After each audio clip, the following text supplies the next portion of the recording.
Hello and welcome to today's episode of Pod in My Backyard. My name's Eve McQuillan. I'm a housing campaigner and I'm joined today by Steve Boyle. Welcome to the pod, Steve. Thank you. Awesome to be here. Super. So Steve is the executive director of YIMBY Democrats for America and he's also the host of the Radio Abundance podcast. So Steve, YIMBY Democrats for America, what brings you to London? About 20 years ago, I was doing a little internship in London. It's a city I like very much. And on my fourth day of work, I boarded a London Underground train to work. I was late to work because that morning on my train, as well as a few others, there was a suicide bombing and a terrorist attack. Wow, yeah. Many more details to share about that, but as you can imagine, it's a very important moment in my life. And this summer marks the 20th anniversary, which is not one that I necessarily thought I would see. And it felt important to come back, to see the spots, to celebrate the community I'd built here, to honor everybody who didn't leave that tunnel that day. And by amazing coincidence, genuinely, connected with you and with the YIMBY movement within the Labour Party, and so I'm getting to mark this very personal occasion by visiting Parliament and meeting with organizers and activists and leaders and policymakers and academics and experts and members of Parliament, and it's been an incredible honor and a thrill. Yeah, wow. I mean, horrific anniversary, but thank you for joining us and thank you for, I guess, taking the opportunity to as well do something kind of progressive and exciting with your time in the UK. So tell me about the politics behind YIMBY Democrats for America. Well, YIMBY Democrats for America, we have two missions. One is to build America and the other is to defeat fascism. They're both important, and frankly, I don't know that you can do one without the other. And our vision for that is something that we call progressive abundance, which is a world where both citizens and the government, both cities and states and the federal government and corporations and community developers and individual people all have the freedom and the empowerment to build what they want to build, to create more, to have more of everything we need in ways that bring the prices down for everybody, that put a roof over everybody's head, that lower the cost of living, that allow our cities to grow and thrive and bring our communities back together, that allow us to build the energy that we need to actually take on climate change. And instead of being scared of the future and nostalgic for the past, to build on the past, take the values we care about, and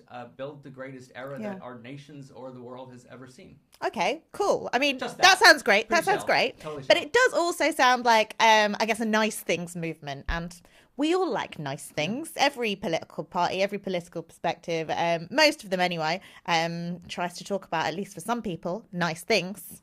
But the problem is that it's complicated and difficult to actually deliver the nice things. So talk me through how we've got into how in the US as well as the UK got into such a mess in terms of housing, how that has happened basically through good intentions and bad delivery, and what that means for the Democratic Party in particular and for more centre-left politics and left-wing politics in the US.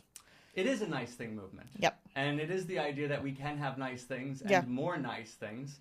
That seems ridiculous, right? Because you would assume the reasons we can't have nice things is because we live in a world of trade-offs. Scarcity, yeah, right? There are physical laws to the universe. Yep. You cannot do everything. You have everybody and every institution has finite money. There is physics. There is time. This is why you would assume, and why I spent most of my life assuming that we didn't have more clean energy, more public transportation, more places to live, more vibrant cities. Yeah. It's very logical. Yeah. The radicalizing thing is to realize how much of it was a choice. And that is infuriating and humiliating, but also really exciting. But also benefits certain people's economic interests, ultimately. Maybe. I think it's meant to. I don't know that it does. Genuinely. Yeah? Because I don't see it as being a zero-sum world. I see it, I think it backfires on everybody. Even even people who do benefit from it also benefit from a thriving society that is stable with educated and talented workforce and low crime and nice amenities. So the more zero-sum you are, you'll get some short-term gains, but you will have long-term losses. And that's why we have society in the first place, is to say, hold off on short-term selfishness because it's going to benefit you in the long term. And while it is terrifying to realize how much of us not having nice things come from saying in the laws that we can't, it's also really exciting because we wrote them and we can write them differently. And while we can't change the physical laws of the universe, we can change the laws we wrote. Okay, so what does that mean for left-wing politics in the US? Yes, you asked me for some background and history, and I will give it to you because there was a time once when America could build things, and we used that privilege to knock down African-American neighborhoods and replace them with highways and parking lots. And I think you can agree that sucks.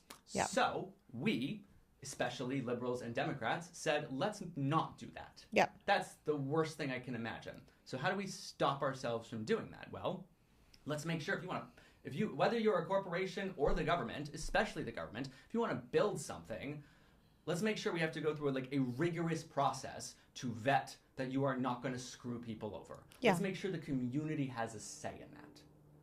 Fast forward, and you get to a point where the process to permit something takes so long and is so expensive that the only things that pencil out are mega projects with mega rents built by mega corporations with government connections that can endure that delay. You get to a point where any project, whether it's a community developer building it or the government saying, I will build 4 stories of 100% affordable housing on an empty lot, anyone from the neighborhood can show up and say, I don't really like this. I don't like shadows. I don't like noise near me. Talk me how that process works, because people object to new housing for all kinds of reasons. Yeah. In this country, people object to new housing perhaps because they have an asset that's going up in value, and if there are more of them, then it won't.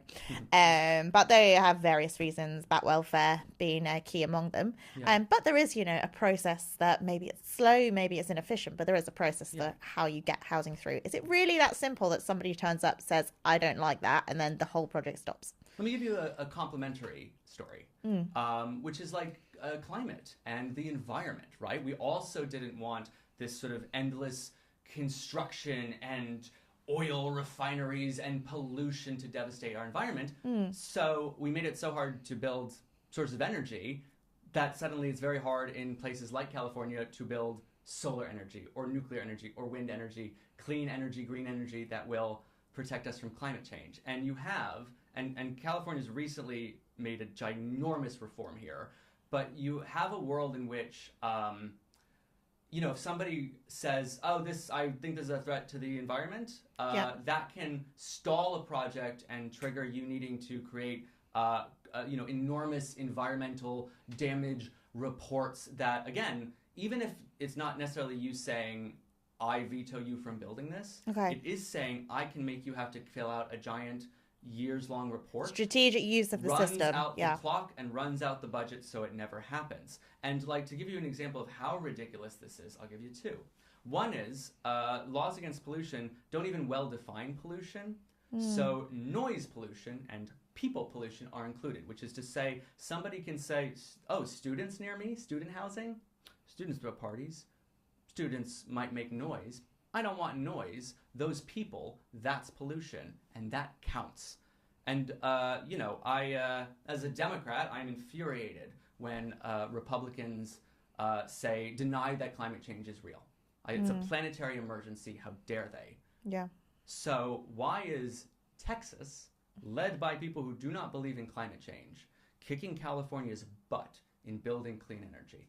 It is likewise infuriating, if not more so. And why is Texas kicking California's butt? Because of this. Because Texas doesn't really like but laws. But who makes the decisions?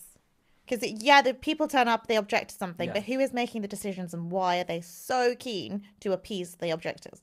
Perhaps it is a difference in systems, but I do think there might be a flawed assumption here, which is that somebody is making a decision. Okay. Very purposefully, we have a very diffuse system, right? So you think of the federal government, the executive branch, Congress and the Senate might be different parties. You've got federal, state, county, city. The idea is to have so many overlapping layers that you don't get a tyrant. Yeah.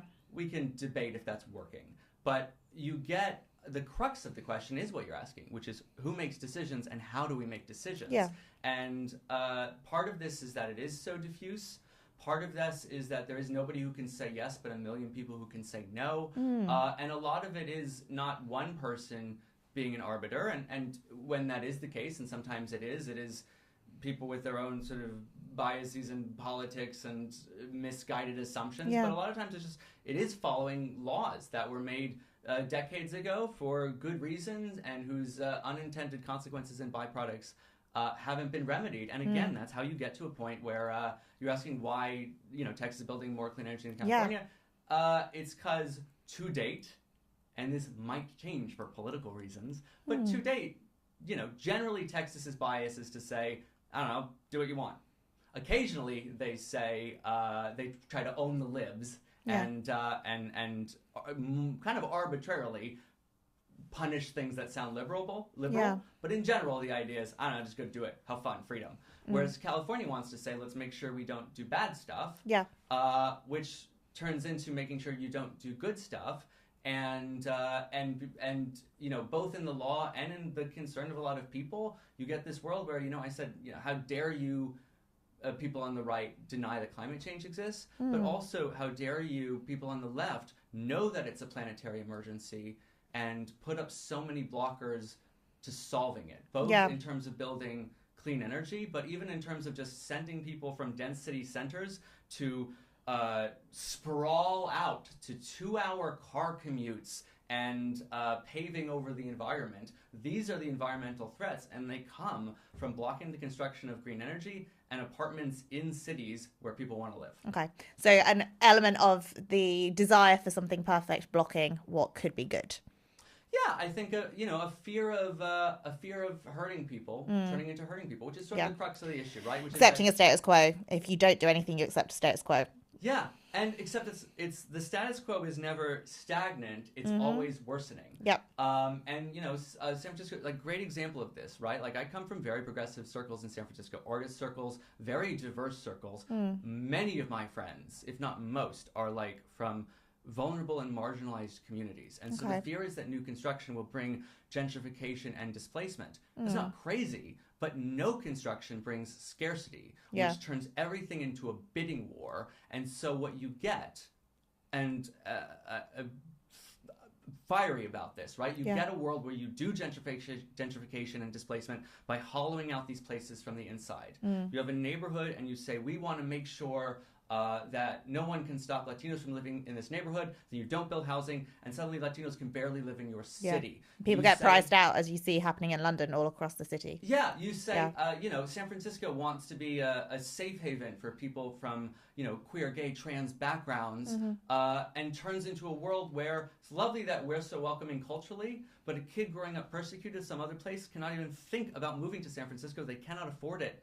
We talk about being sanctuary cities for immigrants, but a city can't be a sanctuary if you cannot afford to live there. We are not living up to our values, and we are betraying the people we claim to care about. And now I will tell you the giant upshot of this. Tell me the giant upshot. Every 10 years, the U.S. does a census. Yep. That's how we figure out districts and House of Representatives, and it's where we figure out where the electoral vote for each state comes from. Yep. It's not necessarily that blue states are losing population, but they are being so outpaced by red states. And that means, right now, when 2030 hits, red states will gain so many electoral votes, and blue states will lose so many electoral votes, that in 2032, 2036, and 2040, it will be nearly impossible for a Democrat to become president of the United States. It sounds crazy, and I apologize that I have to make you care about a census. But if you think of every state that Joe Biden won in 2020 to win the presidency, we talk about something called the blue wall, which is essentially the bluish states of the Midwest. If we win those, we win. We could win all of those Biden states. We could sweep the blue wall, and we will lose for 12 years straight. And if we lose for 12 years straight, I am not optimistic about what kind of elections lie on the other side of that. And I will give you one more reason why this is so dangerous. It is not a problem we can wake up to in 2029 and solve. It takes time to change our laws. It takes time to finance and design housing. It takes time to build it, and it takes time for people to move. By mid-2026, the die will be cast, and we will face, I believe, a Brexit-style vote between democracy and fascism, cast not at the ballot box, but with our feet and where we go to sleep at night. And the vote will take place in 2030, but our fate will be sealed within a year. So what do we do about it? Build fucking housing in blue states. Build it now. Build as much as possible. There are many Democrats who are NIMBYs. I think two things, right? One is government, one is the private market. Here's the great thing about the private market first, and there's many reasons to be skeptical of corporations. Yep. But it's lovely when other people can solve your problems for you, and they don't need your money to do it. There are many empty spaces. Of course, we know near transit, but anywhere. Just let people build. Let people live places. There's elements of zoning that drive me crazy. We talk about, you want local control, local community control. We talk about democracy. But there are things that we don't get a vote on, and we call those human rights. If you were to say to me, this neighborhood doesn't want Chinese people to live here, we would know that is repellent, and we would say tough shit. But if you say we don't want apartments here, wink, wink, it's fine? I don't think so. Yeah. I think there's some things you don't get a vote on. So one is to just let people build that want to build. If people want to move there, they will. If they don't, those projects will fail. I don't care if developers make money. I don't care if they do. I don't care if they don't. I want homes. They'll figure it out. And then I am a liberal. I absolutely think the government should build housing. Yeah. I think the government should build as much housing as it possibly can. But unless you have a secret stack of cash and state capacity I don't know about, I think that's not going to solve the problem on its own. So let's do all of the above as fast as possible. And all we have to do is give both permission. The demand is out there. We don't have to create the demand. We have to give permission. And I will tell you one of the other government roles in this, which is not just to build the housing, right? When you start to build at scale, you also send demand signals for the market. So other things that make shit cheaper, right? If you can get into, and I know these are kind of fantasies, but it's also plausible, right? When you talk about like modular construction, elements of prefab, that if you were to like try to start a business doing that now in this NIMBY climate, you would go, there's no way I'm going to sell. If the government's like, we're going to pay for a shit ton of this, now you can start a business. Guess what? Then the private sector can buy from your business. Now more people start a business. They compete with each other and the price goes down. Suddenly it is easier not just to build housing, it is cheaper to build housing, and then of course cheaper to rent the housing. Yeah. If blue states care, they will do this. They need their voters and their representatives to care, but I do believe that most blue state NIMBYs who don't like shadows and don't like change, because nobody likes change, even though it is the only thing that we cannot change, I think while they hate the idea of change in their neighborhood, I think they more hate the idea of change in their constitutional system. And let's suck it up for 5 years, buy us some time, and then we can fight about housing again. But let's get it done and save the country. Woo! Okay, wonderful. So, talk to me about the politics. How do we get into a position where the analysis that you've just given is shared broadly, where it's electorally successful for people in blue states to be very supportive of new housing? What does the US political structure look like? Like, reeling from the loss. Yeah. Some green shoots in different places. People are very excited about what's going on in New York, in this country. But ultimately, what does the politics look like to get to this place? The YIMBY movement is amazing. I mean, it really did start, I think, I consider it 10 years ago, right? There's many people who deserve credit, and you can go back as long as you want, but I really think for the narrative purposes and real truth, I think this started 10 years ago in San Francisco, with a school teacher named Sonia Traus who, realized why her rent was so damn high, and also realized that if you brought your friends to City Hall, people had to listen to you for 2 minutes at a time. She started an org called the Bay Area Renters Federation, or SF-BARF, and luckily for all of us, she changed that to Yes in My Backyard, and now there's a labor YIMBY, and it's an international movement. Cool. So, incredible movement. But a few things. It has always had to be nonpartisan and bipartisan because this issue cuts across party lines. There are a huge amount of NIMBYs in both parties. If you want to start building a coalition, you got to go anywhere you can. So that was a brilliant choice, the right choice, and will continue to be. It's also a movement whose one of its greatest strong suits, besides its people and its desire, and its organizing the data is with us. The case studies are with us. It is clear cut. And also, I think there's only so many people who are going to be swayed by the data, right? People need stories. People need aesthetics. People need experiences. And this is also the Democratic Party's problem. I do believe the data is with us, but we don't tell good stories. This is the place that I hope I can make a difference, because I am new and want to be extremely humble about that. My background, though, is as an immersive theatrical experience designer, storyteller at pretty crazy, massive scales. Okay. And I think that's relevant for a few reasons, and I would love to give you a story that is not mine. Please. Look, when we ask people to buy into YIMBY in abundance, we are asking them to imagine a world that has never existed in their lifetimes. It reminds me of, New York just passed congestion charges. It has worked out brilliantly. It is hugely popular, but some of its greatest champions today were kind of detractors right up until the moment it passed. Sometimes you need to feel the thing, touch the thing, smell the thing before you can believe it works. So how the hell do you do this? I have a friend, an amazing artist in San Francisco. Her name is Danielle Baskin. She does many stunts in addition to many other works. And if you've ever been to Japan, you may have swung over to a 7-Eleven and gotten a little snack at one of the many 7-Elevens. The one in my mind is called onigiri. It's, maybe fish in rice in seaweed in a triangle. Lovely, but it's like a cheap meal. It's delicious and it's everywhere. Super convenient, and Japanophiles love it. So one day, Danielle got some onigiri, and then she printed a label for it. And she put 7-Eleven's logo, and she put a portrait of the mayor of San Francisco, and she wrote about why it was a new collaboration between 7-Eleven and the city. And then she went to a 7-Eleven, and she put some in the refrigerated section, and she took a picture, and she tweeted it and said, "What a cool initiative." And it went viral immediately.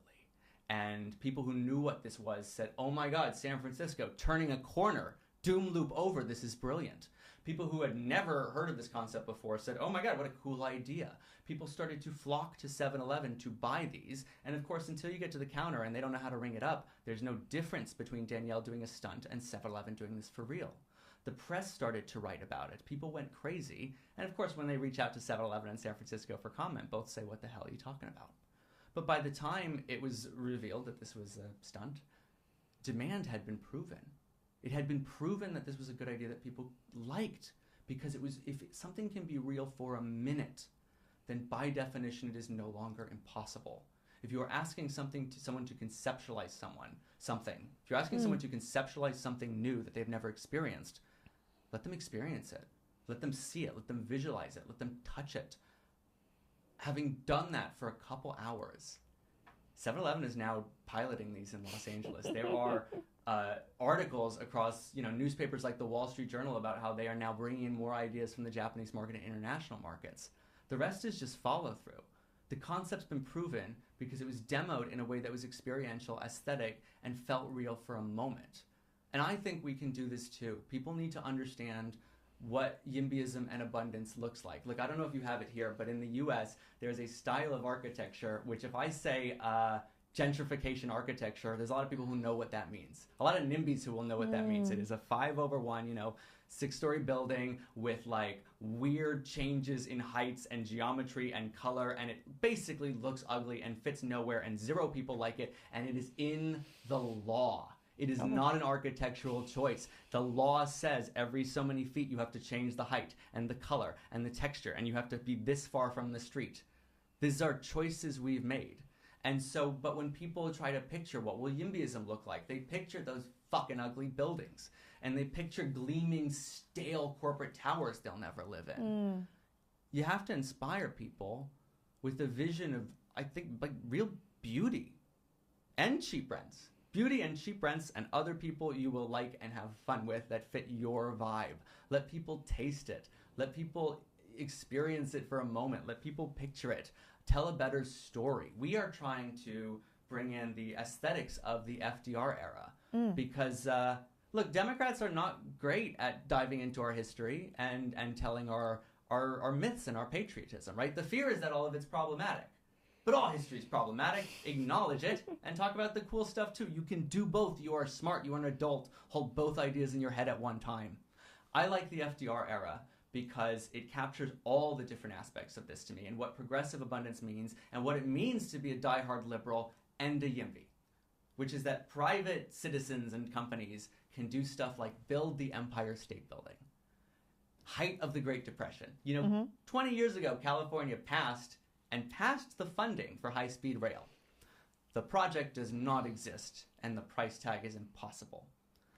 The Empire State Building was built in 13 months. We worry about changing the neighborhood character. It quintupled the skyline of Midtown Manhattan. It is the neighborhood character and one of the greatest icons and tourist attractions in the United States and the world. We can make our own neighborhood character, but that's just the private market. We don't want these corporations to do everything. Why won't government do shit for us? That is the peak, the New Deal. I gotta be careful with this because it wasn't FDR, but governments built the Golden Gate Bridge and the Hoover Dam, right? This is the peak era of progressive legislation and taking care of people. And oh, by the way, we also defeated fascism in Europe and around the world. So to me, when I think about a moment that calls for us to build America, both as citizens and as governments and communities, and a moment that calls for us to defeat fascism, I think let's harken back to the FDR era. It's why we have Radio Abundance, which sounds just a little like Radio Free Europe and sounds a little bit like a fireside chat. It's why our logo looks like a sort of Art Deco New Deal era Statue of Liberty with a skyline and some nice wings just to be extra mythological. And some people have said, hey, is that a little fascist? And I say a few things, right? One is, look, it's the 30s, it's the same era. That's not a crazy thing to say, but no. But the other is also, the hell should the right wing have all the fun? Why should the fascists get to claim patriotic, muscular mythology? They are the last people who should have it. That shit belongs to liberals. We built everything great about this country. We built these symbols. We should own them with pride and spectacle, and we don't have to worry that that will be glib because we have the data and the policy details to back it up and the values to run through it. Brilliant. Steve, thank you very much for joining me. That was an excellent run through of YIMBY democratic politics. Thank you for being here and thank you for listening. It was a lot of fun. Thank you for having me. Super. Cheers.